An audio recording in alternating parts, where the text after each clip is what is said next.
Ela estava grávida e descobriu algo em que ela teve que tomar uma decisão. Veja até o final, porque o final vai te surpreender. Em dezembro, eu fiz um exame para acompanhamento de gravidez normal. E a minha hemoglobina, que é a taxa que mede anemia, essas coisas, estava um pouco baixinha. Mas eu fiz os exames para acompanhar e em dezembro eu tinha feito um novo exame. Mas aquela coisa de férias e aquilo tudo, eu não consegui levar imediatamente para o médico esse exame. E aí a gente foi viajar, final do ano, e na praia eu tava me sentindo muito cansada, mas era muito quente, Bahia, calor. Então eu falei assim, gente, grávida nessa areia quente. Você já tava de 6 meses. Já tava de 6 meses, falei assim, esse barrigão, realmente, não dá pra brincar, vou ficar mais na sombra. O primeiro ficar mais sintoma foi quente. cansaço. Foi cansaço. E aí passou o dezembro todo, eu tinha feito o exame no início de dezembro e não levei no médico, também não sabia ler. Ficou o dezembro todo, janeiro até quase o final de janeiro, foi por volta do dia 26 de janeiro, que eu tive que refazer vários exames por causa de como eu falo, um nódulo que deu a minha tireoide. Isso. E aí, eu tive que fazer uma bateria de exames. E quando eu deixei os exames lá no laboratório e fui resolver minhas coisas no centro, eu recebi uma ligação do laboratório perguntando aonde eu estava, se eu estava bem. Eu assustei e falei assim, tô bem, tô aqui no centro, tô um pouco cansada, tá muito quente, Valadares em janeiro, muito quente. Mas que foi? Aí ele falou assim comigo, eu preciso que você veja seu médico agora, porque a gente não sabe como você tá de pé. A sua anemia está muito severa. Meu marido ficou assustado, a gente foi pro médico, ele falou assim, Sara, realmente, do jeito que tá aqui, você tem que ir pro hospital agora. E eu fiquei muitos dias indo e voltando do hospital, tomando, né, o remédio. Só que quanto mais a gente tomava o Noripurum e mais fazia os exames para acompanhar, mais a minha anemia subia. Não abaixava. Ela não regredia. Não regredia de jeito nenhum. E aí o médico começou a falar, olha, isso aqui não é ferro. Não é anemia de ferro, porque a minha ferritina estava lá em cima e A hemoglobina a hemoglobina não. baixa. Baixíssima. E falou assim, a gente vai ter que te encaminhar para um hematologista. E aí o hematologista falou assim, ó, vou te dar aqui como é que é o pedido do exame, você vai fazer, mas eu tô te dando a receita de uma ingestão de B12, que eu tenho certeza que isso aqui é falta de vitamina B12. Eu falei, se ele tem certeza, glória a Deus, a gente descobriu. Aí foi no laboratório, fizemos os exames e mandamos pra ele. Ele falou assim, não é. Eu não sei o que é. Se você tiver qualquer intercorrência, você vai pro hospital na hora, porque a gente não sabe o que você tem. Quando eu engravidei, todos os parâmetros eram que ele seria um bebezão. Só que a médica começou a falar assim, ele tá ficando pequeno, ele não tá mais um bebezão, ele não tá desenvolvendo tanto que a gente esperava que ele desenvolvia. Então, enquanto eu tentava descobrir as coisas, eu fazia os exames acompanhando a maternidade também pré-natal e eu vi que alguma coisa estava acontecendo. E aí, foi quando nada subia a anemia e eu tive um desmaio em casa. E aí, meu marido falou assim, o médico falou que qualquer intercorrência era pra te levar pro hospital. E aí a gente foi. Com a roupa que eu tava, a gente foi achando que ia tomar uma injeção, alguma coisa assim. Quando chegamos lá, ele falou assim, vai ter que internar. E aí começou a nossa tempestade mesmo, sabe? Os trovões, ali começou.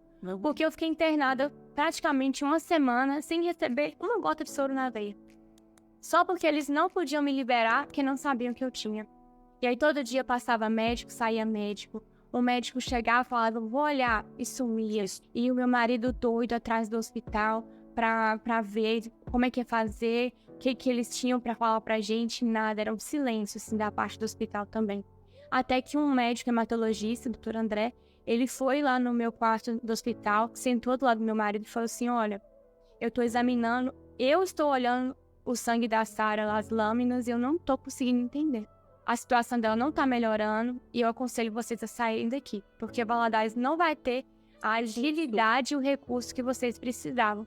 Só que eu já tava tão fraca, uma caminhada assim da cama do hospital ao banheiro já exigia, já cansava. E eu não ia conseguir fazer a viagem de carro até Belo Horizonte, até onde fosse. E aí a gente milagrosamente conseguiu a vaga para maternidade e hematologia no mesmo lugar, em Juiz de Fora. Chegando lá, eram as vésperas do carnaval, ou seja, do finalzinho de janeiro já estava estendendo até o carnaval, que foi dia 17, acho, desse ano, por aí. E eu fiz um exame chamado punção da medula, para descobrir. E eles falaram assim, olha, Sara, mantenha repouso. Assim que eu fiz o exame, eles já me deram transfusão de sangue pra subir as minhas taxas. Eu melhorei um pouquinho. Eles falaram, Pra te dar um pouquinho de vigor. Eles falaram, volta pra casa e mantém o repouso e espera que o resultado vai sair. Até que dia 18 de março, a gente recebeu o diagnóstico. O que era uma hipótese era que... Esse ano. Deste ano. Que eu teria uma aplasia da artéria vermelha. Que é uma coisa simples, assim que meu filho nascesse. Aplasia é a ausência das células. Isso aí. Aí, assim que meu filho nascesse, ia resolver isso. E aos poucos eu ia ficando mais forte e acabou. Era o que os médicos achavam. O primeiro diagnóstico. A hipótese diagnóstica era essa. E aí, dia 18 de março, a médica me ligou às 9 horas da manhã. Eu tava Você não esquece. Não esqueço. Na sexta-feira, tava só eu e meu marido. A gente recebeu a ligação da doutora Marcela, minha médica. E ela falou assim, gente, infelizmente, aquilo que a gente achou que seria, não é. A Sara tá com leucemia linfóide aguda. E aí foi quando o meu mundo, assim, desabou. E aí a médica tinha falado, primeira coisa é ganhar o bebê. Umas vezes eu fui numa reunião de oração e a moça chegou pra mim e falou assim, olha, eu vejo uma anemia no seu sangue. E ela nem me conhecia. Eu vejo uma anemia no seu sangue, mas eu vejo uma doença também. Só que eu quero que você saiba que Deus já te deu a vitória, Ele tá limpando seu sangue. Então aquilo, quando o diagnóstico veio, Sara, você tem câncer. Que eu respirei, eu chorei, eu desabei, tirei toda aquela tristeza de mim, eu parei e falei, o Senhor me avisou que eu ia passar por isso. O Senhor claramente falou comigo que era para compartilhar aquilo que eu estava fazendo em tempo real. Porque o Senhor falou comigo, as pessoas vão passar com você. Para elas verem o dia a dia do milagre mesmo acontecendo dia após dia. E lembrar esse gatilho da hora de lembrar do que o Senhor tinha me prometido foi algo que me deu muita esperança, sabe? Que eu falo assim, não importa se essa promessa de limpar o meu sangue já aconteceu, eu estou limpa, ou se eu vou precisar passar por um tratamento, o milagre vem das mãos dele. Se eu sair dessa, como ele me prometeu, com vida, com meu filho nos braços, com a minha família inteira, assim, sabe? Eu sei que é pelo Senhor. E foi assim. E é difícil manter a fé nessa hora. É difícil. Mas eu fiz um compromisso com meu marido de não reclamar. Entendendo que o Senhor tinha me colocado naquela posição. Quando eu estava com meu pastor e depois que eu recebi esse diagnóstico que eu precisava ganhar o meu filho, foi quando uma chave virou na nossa cabeça, sabe? Eu acho que isso, Deus tratou no meu coração que a gente tem que saber separar os momentos, sabe? Não viver tudo naquele turbilhão. E aí foi quando eu virei pro meu esposo e falei assim, olha, o Léo tem que nascer? O Léo tem que nascer. Esse é o momento dele. O câncer não vai me roubar a alegria de ver o meu filho nascer. O diagnóstico não vai me roubar a felicidade, a disposição de ser mãe. Pelo menos os dias que eu puder, que eu estiver com ele ali no hospital. E aí a gente foi. A gente arrumou a mala pra poder ir ficar dias incontáveis lá, que a gente não sabia quantos dias a gente ficaria.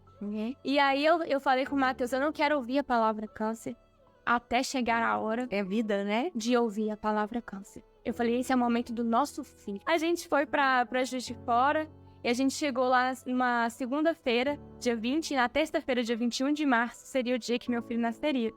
Então eu falei com todo mundo, gente, a gente tá aqui por um motivo que fugiu do nosso controle, mas o principal é a alegria, o Léo vai nascer. Tava de 35 semanas. 35 semanas. Existia ainda aquele medinho dele estar muito pequeno, prematuro, mas o Léo foi o nosso primeiro milagre. Ele nasceu perfeito. E foi aquele momento assim, onde, sabe, o Léo, quando ele começou a nascer, eu fui tomada pelo Espírito Santo. E eu comecei a profetizar sobre a vida dele. E tem um vídeo eu começando a falar pra ele assim, meu filho, a mamãe te ama. E você é mais do que vencedor. Nós te abençoamos. E eu comecei a falar, você é como flecha nas nossas mãos, como diz a palavra. Você vai mais longe do que o papai e a mamãe. Você vai ser maior do que o papai e a mamãe. Eu te abençoo para ser próspero, para viver uma vida segundo o coração do Senhor. Então, tipo assim, todo mundo naquela sala ficou paralisado, sabe? Na sala de parto.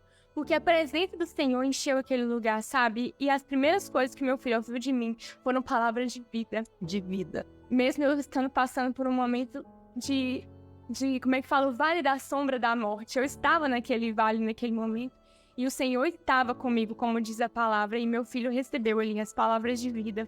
E ele ficou comigo durante 2 dias na maternidade. E aí chegou a hora dele ir embora. E eu ir tratar o câncer. Eu falo pra você que foi mais difícil ver o Léo indo embora do hospital sem mim e sem meu esposo do que receber o próprio diagnóstico. Era como se estivesse arrancando uma parte da gente, literalmente. E aí a gente subiu, que a maternidade ficava no térreo, a gente ia subir para outro andar para o tratamento do câncer começar. E aí é quando a gente fala de força, né, que o Senhor estava me fortalecendo. E quando eu decidi agir na minha força, Michelle, não deu certo. Porque quando eu cheguei lá, eu falei assim, eu vou conseguir, eu sou forte. E eu cheguei na aula de tratamento do câncer, tudo muito estéril. A maternidade é cheia de bichinhos, cheia de cor, cheia de vida. E a parte do tratamento de câncer é muito estéril. E eram muitas recomendações, tipo, ninguém podia tocar. Gosto de infecção, Exatamente, né? Ninguém podia me tocar, ninguém podia me ver. A gente ia ver como ia ficar as visitas do meu filho ainda, se eu poderia ver ele. Na época eu ainda nem sabia. E aí, quando ele foi embora, eu subi, eu desesperei. Que os enfermeiros falaram assim, olha, a gente tem um horário para tomar banho, porque esse é o horário que a gente desinfeta todo o quarto. Todo dia a gente tem que desinfectar tudo isso daqui, porque você vai ficar muito mal. Todas as suas taxas de imunidade vão cair primeiro, né? Exatamente, a quimioterapia vai te deixar nauseada, com febre, seu cabelo vai cair, aquela coisa, sabe? Aí você falou assim, agora vai começar. Aí eu desesperei. Aí nessa hora, Michelle, eu comecei a tremer assim, e nosso quarto tinha uma sacada, e eu, assim que a enfermeira terminou de falar tudo, ela saiu, e eu corri pra essa sacada com meu marido, eu falei, me leva embora. Eu não quero tratar. Eu quero viver, se eu for morrer, eu quero viver pelo menos uma semana com meu filho em casa, eu quero ir embora. E aí começou a ter aquela crise de pânico, sabe? E uma enfermeira, é uma técnica de enfermagem, Vânia, eu nunca vou esquecer, ela entrou no quarto, ela me viu daquele jeito, ela me deitou em posição 0 grau. E a também, que você tava... Vânia, puerpério, né? A Vânia me deitou assim em posição 0 grau, e ela me segurou, ela falou assim, você não é cristã? Eu falei assim, sou. A brisa do Espírito Santo vai te encontrar e vai acalmar seu coração, respira, respira. E aí foi quando eu lembrei de novo, a tua promessa me dá vida. E aí eu respirei. E eu virei pro Matheus e falei assim, amor, é um dia de cada vez. Em cada dia a gente vai louvar, até a tristeza passar. E aí desde esse primeiro dia de muito desespero, eu falei com meu marido, nós vamos colocar uma música de celebração.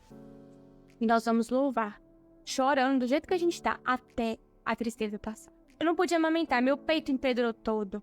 Eu comecei a sentir muita dor, e aí tiveram que fazer aquele empedramento, me enfaixar. Mas eu comecei a perceber o meu coração muito triste, sabe? Na viração do dia. E isso o Senhor ministrou muito no meu coração, porque eu acordava e os médicos já estavam no meu quarto. Então, assim, os meus dias estavam cheios. Eu chegava à tarde, era a hora do Léo chegar e eu ver ele, aquelas horinhas que eu tinha pra ver ele. E quando ele saía, era mais ou menos a hora das 5 horas da tarde. Eu lembro que do Jardim do Éden, né, a viração do dia, eu me sentia tão sozinha, me sentia tão triste. E aí uma seguidora minha falou assim, Sara, você tá percebendo que você tá ficando assim, na hora da viração do dia, vai encontrar com o Senhor, nessa hora. Nessa hora que você se sente sozinha, se sente fraca. E aí eu comecei a mudar meus devocionais pra essa hora. E aí eu fui mais uma vez fortalecida pelo Senhor. E nós passamos por isso. E um dos milagres que eu passei assim nessa jornada foi meu irmão, ele ia casar no meio termo do meu tratamento. E eu ia ser madrinha, mas o meu marido, a gente é muito próximo dele, da minha cunhada. E eles iam fazer o casamento deles e eu tava lá internada. Na semana do casamento dele, todos os meus exames começaram a despencar. Eu comecei a ficar mal. E eu comecei a falar assim, Senhor, eu preciso ver meu irmão casar. Eu preciso estar lá. Eu preciso ver o álbum de foto deles e eu estar no álbum de casamento deles. Por favor. Eu tipo assim, comecei a orar pedindo aquilo. Meu marido falou assim, amor, se for da vontade de Deus, se for seguro pra você, ele vai te permitir. Faltando 4 ou 5 dias pro casamento dele, uma reviravolta nos meus exames. Tudo começou a melhorar. Tudo começou a subir. E aí o médico entrou e falou assim, você vai conseguir. E aí foi quando eu senti aquela alegria, sabe? Foi um momento de respiro pra mim, porque depois de ganhar o Léo, de ter todas essas intensidades do tratamento do câncer, do início, né, de tudo, que é a parte mais intensa, eu voltar pra casa e ter 3 dias com meu filho em tempo integral, não tinha tido isso. Léo nunca tinha dormido comigo à noite. Eu sentia ele o tempo todo. E aquilo foi muito importante pra mim, Michelle, porque eu não me sentia mãe do meu filho. Eu falei isso para poucas pessoas. Eu não fui diagnosticada, mas eu acredito que eu tive aquela depressão pós-parto ali, porque eu não tinha meu filho comigo. Os meus pais levavam ele pra mim, eu queria amá-lo como mãe, sabe? Eu senti que tava faltando alguma coisa. Eu olhava pra ele e falava assim, gente, é só um bebê, mas eu quero sentir que ele é meu. Eu quero sentir que ele é meu bebê. Então depois eu percebi que a bênção do Senhor pra eu vir pro casamento do meu irmão não foi só pra isso, foi pra eu ter esse tempo com o Léo em casa, pra eu me sentir mãe. Porque eu lembro, a gente chegou aqui na quinta-feira, e aí na sexta-feira anterior ao casamento dele, eu acordei muito bem. Apesar da viagem longa, são 7 horas de viagem pra Juiz de Fora. E eu acordei bem, fiz uma mamadeira pro Léo. E aí eu coloquei ele no colo, ele não tinha nem um mês de vida, ele era muito pequenininho, assim, ó. E aí eu coloquei ele no colo, assim, e eu comecei a olhar pra ele e falei assim, meu filho, a mamãe te ama. Mas, por favor, Deus, eu quero sentir. Eu sabia que eu amava, mas eu queria sentir, sabe? Eu queria que aquela tristeza de não estar com ele todo dia passasse, eu me sentisse mãe. E eu falei assim, meu filho, a mamãe te ama muito, mas eu quero sentir, eu quero sentir que você é meu. E aí foi nesse momento que o Léo deu o primeiro sorriso. Ele virou pra mim, assim, como se ele soubesse, como se eu entendesse. E ele sorriu, e naquele momento uma chave virou dentro de mim. E eu entendi que eu era mãe do Léo. E ele dormiu de novo, eu deitei pro outro lado. E parece que esse foi um momento de respiro que Deus me deu, porque quando eu acordei desse sono do Léo, eu acordei mal demais.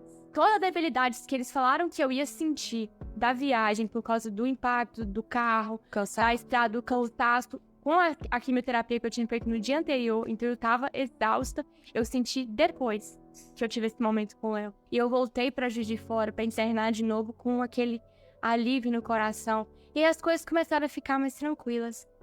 Não externamente, mas aqui dentro. Porque eu vi que Deus realmente estava cuidando de cada etapa. E eu recebia notícias ruins e boas. Um livramento gigantesco que Deus me deu. Era uma dor que eu sentia aqui no meu nariz, que espalhava até para os dentes. Assim, eu sentia muita dor. E como eles falavam que eu estava com as plaquetas muito baixas, poderia acontecer de romper alguns vasinhos sanguíneos e sangrar. E meu nariz estava pretinho aqui dentro. Aqui. Eu falei assim, nossa, deve que tá rompendo esses vasinhos e fazendo essas crostinhas no nariz pretinho. Só que eu não conseguia tirar as crostas. Eu sentia tanta dor aqui, ó, que eu só dormia à base de um remédio muito forte, porque doía muito os ossos. Mas a leucemia, ela dá dor nos ossos, por causa da falta de oxigenação, de tudo. Então eu falei assim, gente, é do câncer. Você te sentia muita dor? Muita dor nos ossos. E aí a enfermeira chegou pra mim com um cotonete e falou assim, cara, não é normal esse monte de dor que você tá sentindo, deixa eu olhar. Michele, quando ela chegou com o cotonete aqui, o cotonete passou por outro lado.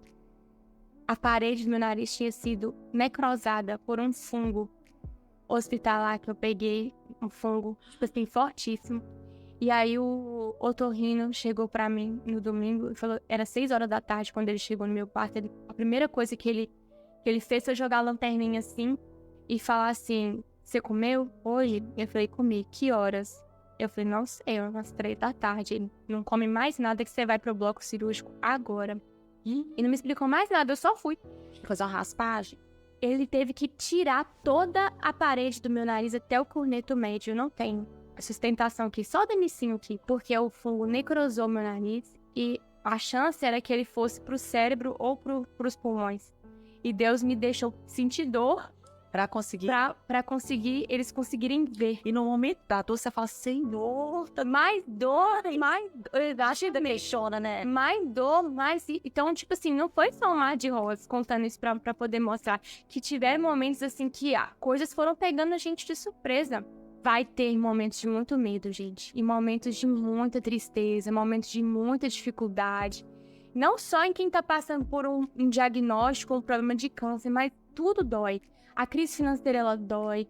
A crise no casamento, ela dói. Só que nós temos que lembrar que a promessa do Senhor é de vida para nós. E essa promessa de vida, ela é consolo nos nossos dias de sofrimento, sabe? O Senhor está com você, assim como esteve comigo naquele quarto de hospital, assim como esteve comigo durante os piores momentos da nossa vida. Deus não mudou.